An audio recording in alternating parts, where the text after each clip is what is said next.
اللهم صل على سيدنا محمد یا رب صل وسلم. بسم اللہ الرحمن لیال عشر. تو لیالی راتوں کو کہتے ہیں، عشر 10 کو کہتے ہیں. ٹھیک ہے. والشفع والوتر، شفع کہتے ہیں ہر وہ عدد یا وہ چیز جو 2 پہ ڈیوائیڈ ہو جائے، جس کو ہم انگلش میں ایون کہتے ہیں نا. والشفع والوتری، اور قسم ہے جفت عدد کی اور طاق عدد کی، یعنی وہ جو 2 پہ تقسیم ہوتے ہیں ان کی. اب اس سے مراد کیا ہے؟ ظاہر ہے علماء نے کہا کہ ایک تو اچھا ولیال عشر 10 راتوں کی قسم، اس سے مراد ذی الحجہ کی 10 راتیں ہیں.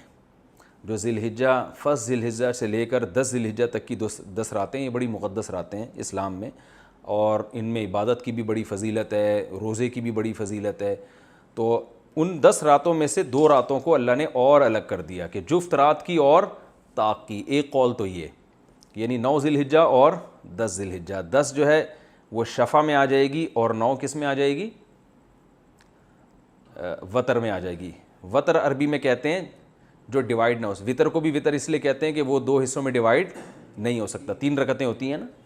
والشفع والوتری، اور شفع اور وتر کی قسم. واللیلی، اور رات کی قسم. اذا یسری، اذا کا معنی ہے جب، یسری اس کا معنی ہے چلنا، سرایت کر گیا کہتے ہیں نا، یہ زہر اس میں سرایت کر گیا، چل گیا اس میں. اور رات کی قسم جب وہ چلنے لگے، یعنی جانے لگے. یہ بھی ایک بڑا وقت ہوتا ہے جب رات جانے لگتی ہے.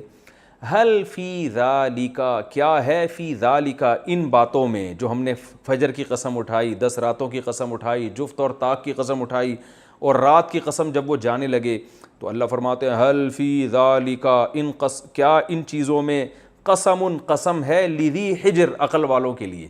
لی کا معنی لیے، ذی حجر عقل والا. حجر عربی میں عقل کو کہتے ہیں. اصل میں حجر عربی میں کہتے ہیں روکنے کو، ہا سے. ایک تو ہجر شاعروں کا ہجر ہوتا ہے نا، ہجر کی رات، وہ ہجرت سے ہے، وہ چھوڑنے کے معنی میں ہے. شاعر کہتے ہیں نا وصل اور ہجر، یہ شاعری جنہوں نے کو جانتے ہیں نا، تو ہجر کا معنی ہجرت سے، یعنی محبوب سے جدائی کا ٹائم، اور وصل کا معنی ملاقات کا ٹائم. تو یہ ہے ہجر. ہجر کسے کہتے ہیں؟ عقل. ہجر اصل میں روکنے کو کہتے ہیں. تو عقل بھی انسان کو غلط چیزوں سے روکتی ہے، وہ گٹکے مٹکے کھانے سے روکتی ہے انسان کو، بھائی غلط کام ہے. تو حل فی ذالک قسم لذی حجر، اللہ کہتے ہیں کیا ہے قسم ان چیزوں میں عقل والوں کے لیے. یہ سوال ہے، یعنی جواب واضح ہے کہ یقیناً عقل والوں کے لیے اس میں بڑی قسم ہے. دیکھیں قسم بعض دفعہ اپنی بات کی تاکید کے لیے اٹھائی جاتی ہے، یہ بتانے کے لیے. دیکھیں اس کی میں مثال سے سمجھاتا ہوں. لوگ قسم اٹھا رہے تو مجھے میرے بچے کی سر کی قسم کہتے ہیں نا. اب اس کا کوئی مطلب ہے؟ کچھ بھی نہیں مطلب نہیں. مطلب یہ ہوتا ہے کہ میں جو بات کہہ رہا ہوں اتنی قیمتی بات ہے کہ میں اس میں اپنے بچے کی کھوپڑی کو لے کر آ رہا ہوں درمیان میں. ایک تو بچہ بڑا قیمتی، اور بچے کی جتنے بھی پارٹس ہیں پوری باڈی میں، ان میں سب سے قیمتی پارٹ کون سا ہے؟ کھوپڑی سب سے اہم ہے نا.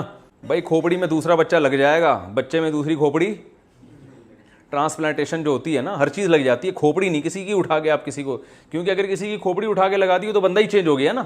انسان کے لیے مخلوق کی قسم اٹھانا جائز نہیں ہے، یہ اللہ کے لیے تو جائز ہے، انسان کے لیے حدیث میں منع ہے. ہم نہیں اٹھا سکتے بچے کے سر کی قسم، اور ہمیں صرف اللہ کی قسم اٹھا سکتے ہیں. تو اس ترقی سے اترانے کی ضرورت نہیں ہے. 1 منٹ لگے گا، جھٹکا لگے گا، سب برباد ہو جائے گا. تو اس لیے آپ آخرت کی بھی تیاری کرو اور اللہ کو بھی راضی رکھنے کی کوشش کرو. تو جواب قسم کیا ہوا؟ یقیناً قیامت آئے گی اور تمہیں حساب و کتاب دینا ہے. اس لیے اللہ فرماتے ہیں یقین نہیں آتا. الم ترا، تو کیا دیکھا نہیں ہے تم نے؟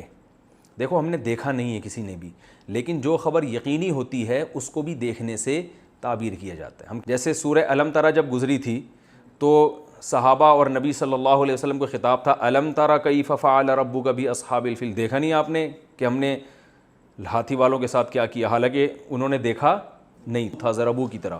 طغیان کسے کہتے ہیں؟ سرکشی. جیسے طوفان نہیں آ رہا ہوتا، تباہی مچا کے جاتا ہے. تباہ ایسے تھے کہ تباہی مچائی ہوئی تھی انہوں نے. فَأَكْثَرُوا، کسی چیز کو بڑھا دینا. تو اکثروا فیہا الفساد، ان شہروں میں انہوں نے بڑھا دیا تھا کس کو؟ فساد. بے تحاشا فساد مچا دیا تھا انہوں نے.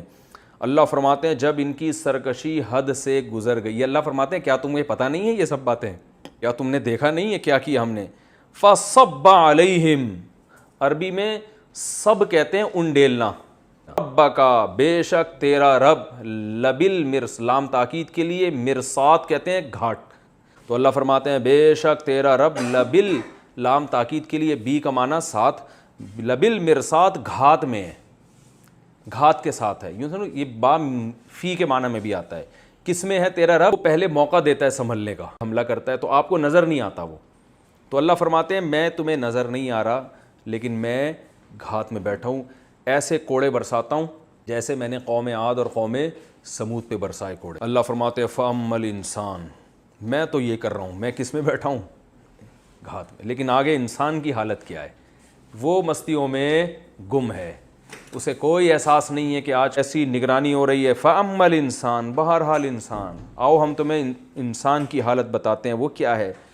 اذا جب, اذا ما یہ پورا ایک جملہ ایک لفظ ہے. اذا ما کا معنی جب, ابتلاہ, ابتلا کہتے ہیں آزمانا.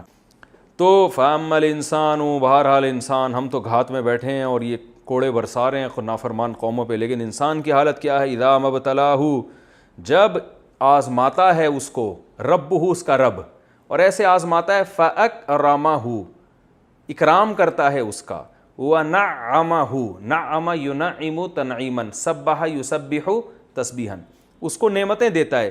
فَيَقُول, تو وہ کہتا ہے ربی, میرے رب نے, اکرمانی, یہ نون کے بعد اصل میں یا بھی تھا جو حذف ہو گیا ہے. اکرما, اکرام کیا اس نے, نی کس کا, میرا. میں نے وہ کیا کہتا ہے میرے رب نے میرا کیا کیا, اکرام, شکر والا اکرام, یہ نہیں ہے.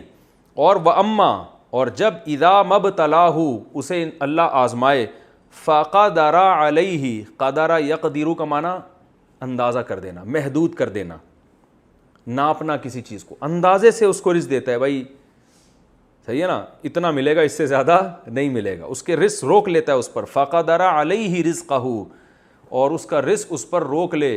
فَيَقُول, تو وہ جواب میں کیا کہتا ہے, ربی, میرے رب نے, اہاننی, اس کا معنی توہین کرنا, یہی توہین کے لفظ سے نکلا, یہ اہانت کہتے ہیں نا, توہین یا اہانت یہ ایک ہی. تو ربی احینا کو پڑھتے ہیں اہاننا, تو ربی اہاننی, میرے رب نے میری انسلٹ کی ہے. ٹھیک ہے نا, یعنی جب پیسہ ملتا ہے تو اللہ فرماتے ہیں وہ بھی آزمائش ہے کہ تم شکر کرتے ہو کہ نہیں کرتے. تو شکر نہیں کرتا بلکہ کیا کرتا ہے, اتراتا ہے. اور جب پیسہ چھنتا ہے تو صبر نہیں کرتا بلکہ کیا کہتا ہے, میرے رب نے میری توہین کی. اذا مبتلاہ, دولت دے کے بھی آزماؤں گا اور دولت چھین کے بھی آزماؤں گا. تو تم اسی میں لگے ہوئے ہو کہ ہے تو کامیاب. برا عمل کیا ہے, لا تکرمون الیتیم, تم لوگ یتیم کا اکرام نہیں کرتے. اب یہ مثالیں ہیں, مقصد مثال نہیں ہے, مقصد کیا ہے, جو کام کرنے کے ہیں وہ تم نہیں کرتے, جو نہیں کرنے کے ہیں وہ تم کرتے ہو, تم خواہشات کے غلام.